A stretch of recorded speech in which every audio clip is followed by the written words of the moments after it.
सभी भक्तों को जय बाबा की। एक बार फिर मैं आप सभी भक्तों के समक्ष उपस्थित हुआ हूँ भक्ति सागर पंचद्वार बराड़ा धाम चैनल के माध्यम से। देखो, आज के समय में बहुत ही दुखिया लोग हैं, हर प्रकार की तकलीफों से लोग घिरे हुए हैं। किसी के घर में क्लेश चल रहा है, किसी के घर में बीमारी चल रही है, किसी के घर में भूत प्रेत बाधा है, तो किसी के घर में अचानक मौतें होती हैं, चाहे वो किसी भी बहाने से हो, एक्सीडेंट हो या हार्ट अटैक की प्रॉब्लम से हो या किसी बीमारी से हो। लोग अपनी पूरी अवस्था नहीं जी पाते हैं, जो उनकी उम्र है वो उस उम्र को पूरा नहीं कर पाते हैं। समय से पहले परमात्मा की शरण में जाने की कोशिश करते हैं, लेकिन लोगों को देखने के लिए यही लगता है कि इनको मुक्ति मिल गई, लेकिन वो भी भूत प्रेत बाधा बनकर इस कलयुग की राक्षस में शामिल हो जाते हैं। और इन सब से आपको छुटकारा चाहिए, तो आपको ऐसा क्या करना चाहिए कि आपके जीवन में किसी भी प्रकार की कोई बीमारी, भूत प्रेत बाधा या कोई समस्या या अड़चन, उलझन कुछ भी पैदा ना हो। क्योंकि इस चैनल पर कभी भी कोई तंत्र मंत्र की प्रक्रिया नहीं सिखाई जाती है। इस चैनल पर सबसे पहला उद्देश्य ये है कि स्वयं की शक्तियों को पहले आप जागृत करो और इसके बाद ही आपके सारे कार्य पूर्ण होंगे। और इसी से संबंधित आपको एक ऐसा अचूक तरीका बताने जा रहा हूं, जो अपने जीवन में आप लागू करते हो, इन नियमों पर चलते हो, तो आपके जीवन में कभी भी किसी भी प्रकार की कोई समस्या नहीं आएगी। 100% इस बात की गारंटी मैं दूंगा। कुछ समय बाद ही, बहुत लंबा समय नहीं लगता है, सिर्फ और सिर्फ आपको छोटा सा नियम बनाना होगा। सुबह और शाम को भक्ति करनी होगी, वो भी स्वयं की, और परिवार में एक सदस्य का ये करना अनिवार्य है। अगर पूरे परिवार में एक सदस्य भी इस मार्ग पर चल रहा है तो पूरे परिवार की सुरक्षा उसी के बदौलत ही होती है। वही एक सदस्य पूरे परिवार को सुरक्षा प्रदान करता है। और वो तरीका क्या है, यही मैं आप लोगों को बताने आया हूँ। बहुत आप लोगों ने अब तक भटका तांत्रिकों के पास, दरबार लगाने वालों के पास, साधु संतों के मठों में अपनी समस्याओं को लेकर, लेकिन फिर भी आपकी समस्या का समाधान नहीं हुआ। कुछ पल के लिए, कुछ क्षण के लिए आपको सुख मिला, लेकिन दोबारा फिर आपका सुख किसी ने छीन लिया। हमेशा के लिए आपका जीवन सुख भरा हो जाए, इसीलिए आपको ये मार्ग बताने आया हूं। और इसमें आपको करना क्या होगा, सिर्फ और सिर्फ प्रतिदिन शिवलिंग पर जल चढ़ाना है। और इसके बाद आपको अपने गुरुदेव का ध्यान करना है, गुरुदेव की भक्ति करनी है। इसकी प्रक्रिया अनेकों होती है, जितना आपके पास समय है उसी हिसाब से करें, थोड़ा करें या ज्यादा करें, लेकिन अवश्य करें। गुरु भक्ति बहुत अनिवार्य है, बिना गुरु भक्ति के आराध्य भक्ति स्वीकार नहीं होती है। दूसरी प्रक्रिया आपको क्या करनी है, शिव भक्ति करनी है।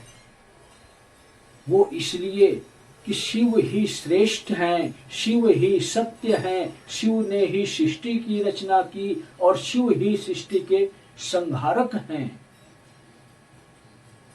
जो श्रेष्ठ है उसकी भक्ति करना बहुत ही अनिवार्य होता है। वो आपकी इच्छा किस प्रकार से करोगे, किस विधि से करोगे, कितना टाइम दोगे, लेकिन कुछ तो क्षण, कुछ तो पल अवश्य दो। तीसरा कार्य आपको करना है महाबली हनुमान की भक्ति, जिसको संकट मोचन के नाम से जानते हैं, जो इस पृथ्वी के राजा हैं, जो आज भी इस पृथ्वी पर विद्यमान हैं।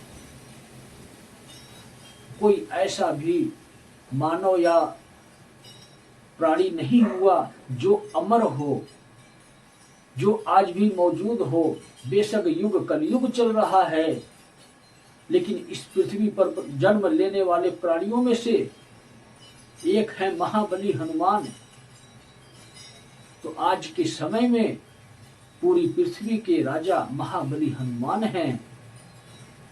ये बहुत अनिवार्य है कि कुछ क्षण कुछ पल महाबली हनुमान के चरणों में अर्पित करें, उनके ध्यान में लीन हों, उनकी भक्ति करें, समय अनुसार जितनी हमारे पास समय निकलता हो।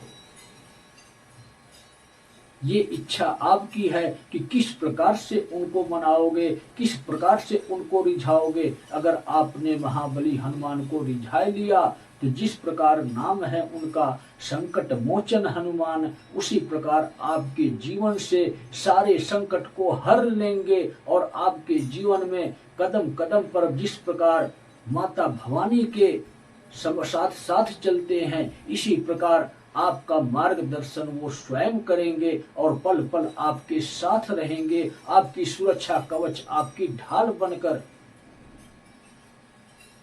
ये तीन भक्ति इंसान के जीवन के लिए बहुत ही महत्वपूर्ण है।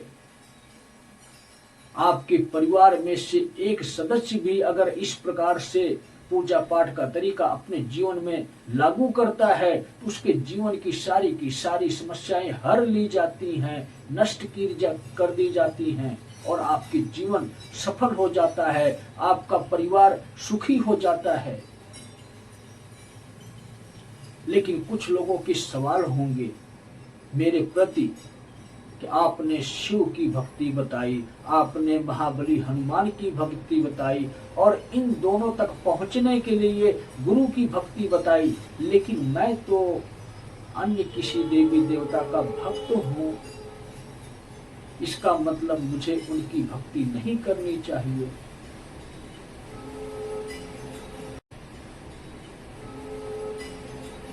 ऐसा कुछ नहीं है। आप इतना समझो, श्रेष्ठ स्वरूप आज के समय में जो है वो सिर्फ और सिर्फ गुरु के माध्यम से शिव तक पहुंचने का है और इस पृथ्वी पर शिव की ही शक्ति महाबली हनुमान है, तो वो उदाहरण के तौर पर हैं। वही शिव की शक्ति महाबली हनुमान का स्वरूप ले चुकी है, तो उसी प्रकार ही अन्य देवी देवता का भी स्वरूप शिव और शक्ति से ही उत्पन्न हुआ है। लेकिन आपके जीवन में ये महत्वपूर्ण है कि आप आराध्य का दर्जा दें तो सिर्फ शिव को दें और इस पृथ्वी के राजा के स्वरूप में दर्जा दें तो सिर्फ महाबली हनुमान को दें। और इसके बाद तीसरा चरण आपका शुरू होता है कि आप अन्य किसी देवी देवता की भक्ति करते हो, तीसरे नंबर पर आप उस अन्य देवी देवता की भक्ति करें, श्रद्धा भाव के साथ करें, चाहे वो किसी भी प्रकार के कोई भी देवी देवता हो सकते हैं। अनेकों महापुरुष, अनेकों विष्णु जी के स्वरूप, अनेकों लक्ष्मी जी के स्वरूप, अनेकों माता दुर्गा के स्वरूप इस पृथ्वी पर विद्यमान हैं। आप जिसके भक्त हो उसकी भी भक्ति श्रद्धा भाव और निष्ठा के साथ करो, आपको पूर्णतः फल की प्राप्ति होगी। लेकिन हमारे इस मानव जीवन के लिए जो महत्वपूर्ण नियम है, जो महत्वपूर्ण कार्य है, सिर्फ वही मैं आपको समझा रहा हूं। जिस किसी ने महाबली हनुमान को और शिव को ठुकराया और जिस किसी ने गुरु का अपमान किया, उसका विनाश निश्चित होता है। स्वयं शिव और महाबली हनुमान ही इसके पूरक हैं। तो अपने जीवन में आप गुरु का महत्व अवश्य दें और गुरु आपका साकार होना चाहिए। साकार गुरु आपको मिलता है तो ठीक है, साकार का मतलब यही होता है सर्वगुण संपन्न, जिसके अंदर आत्मा की संतोष हो, जिसके अंदर कोई विपरीत सोच ना हो, वही साकार गुरु होता है। और निराकार गुरु वो होता है जो शरीर का त्याग कर चुका है, जो तपस्वी जीवन जिया हो, वही निराकार गुरु होता है। और निराकार के स्वरूप में अगर हमें कोई गुरु नहीं मिलते हैं तो हम शिव को अपना गुरु स्वीकार कर सकते हैं। शिव से ही उत्पत्ति हुई है गुरु और महागुरु की, तो सबसे श्रेष्ठ गुरु हम शिव तक पहुंचे। आप लोगों को गुरु का महत्व भी समझ में आ गया होगा कि गुरु का कितना बड़ा महत्वपूर्ण योगदान होता है हमारे जीवन में। जो साकार गुरु होते हैं वो भी हमें परमात्मा तक ले जाते हैं, और जो निराकार गुरु होते हैं वो भी हमें परमात्मा तक ले जाते हैं। लेकिन साकार गुरु के द्वारा हमारा स्पष्टीकरण तुरंत हो जाता है, तत्काल में हो जाता है, लेकिन निराकार गुरु की भावनाओं को समझने की हमें आवश्यकता होती है, और इसके लिए अपनी आत्मशक्ति को जागृत करना होता है। जब तक हमारी आत्मशक्ति जागृत नहीं होती है तब तक हम निराकार गुरु के मार्गदर्शन को समझ नहीं पाते हैं। जब हम मार्गदर्शन को समझ नहीं पाएंगे तो हो सकता है कि हमारे जीवन में कोई विपदाएं उत्पन्न हो सकती हैं। और इसी प्रकार का मैं प्राणी हूँ, अपनी स्वयं की भक्ति से अपनी आत्मशक्ति को जागृत करते हुए श्री त्रिलोक भारती जी के नियमों और तरीकों को आप लोगों के समक्ष रख रहा हूँ। मेरे एक निराकार गुरु हैं, अपनी स्वयं की भक्ति से उनके भक्ति के मार्ग पर चल रहा हूँ,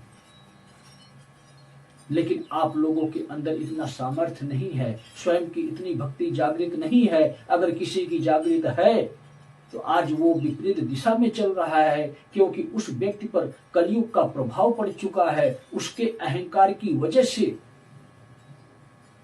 कहावत है ना कि जब धन वैभव बढ़ता है तो अहंकार उत्पन्न होता है, अहंकार उत्पन्न होता है तो परमात्मा नाम की शक्ति का महत्व कम होता है, और जब परमात्मा नाम की शक्ति का महत्व कम होता है तो हमारा विनाश निश्चित होता है। और इसी प्रकार की समस्याएं अनेकों इस समाज में चल रही हैं। हिंदू धर्म, मुस्लिम धर्म, सिख धर्म, ईसाई धर्म में मतभेद पैदा हो चुका है, और कुछ समय बाद ही ये महाप्रलय का भयंकर स्वरूप लेगा।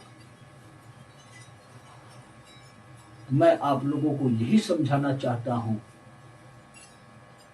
कि सभी पाखंडियों का त्याग करो, चाहे वो गुरु हो या महागुरु हो या धर्माचार्य हो या दरबार लगाने वाले हो। स्वयं की भक्ति को जागृत करो, एक साकार गुरु के माध्यम से, एक निराकार गुरु के माध्यम से। साकार गुरु आपको अपने जीवन में चाहिए तो आपके समक्ष एक काल पुरुष के स्वरूप में स्वयं मैं विद्यमान हूँ, और निराकार गुरु अगर आपको चाहिए तो श्री त्रिलोक भारती जी निराकार गुरु के स्वरूप में आपके समक्ष विद्यमान हैं।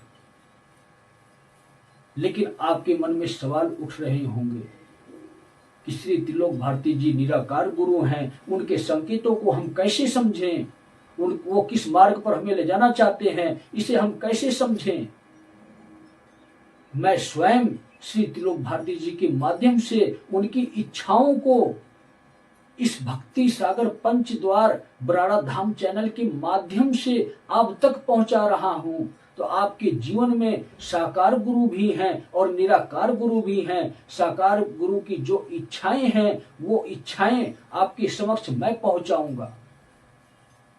मर्जी आपकी है कि अपने जीवन में साकार गुरु को महत्व देंगे आप कि निराकार गुरु को महत्व देंगे। मार्ग दोनों एक ही है।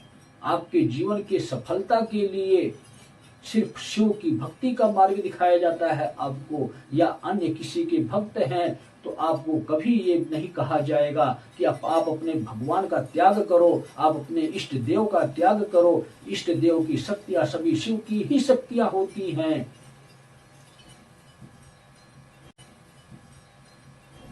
अगर इतनी गहराई से समझाने के बाद भी अगर आपकी समझ में नहीं आया तो संकेत स्वरूप में आपको मैं बताना चाहता हूं कि आप कलयुग की शरण में हो, और जो व्यक्ति इंसान कलयुग की शरण में है उनका अंत निश्चित है।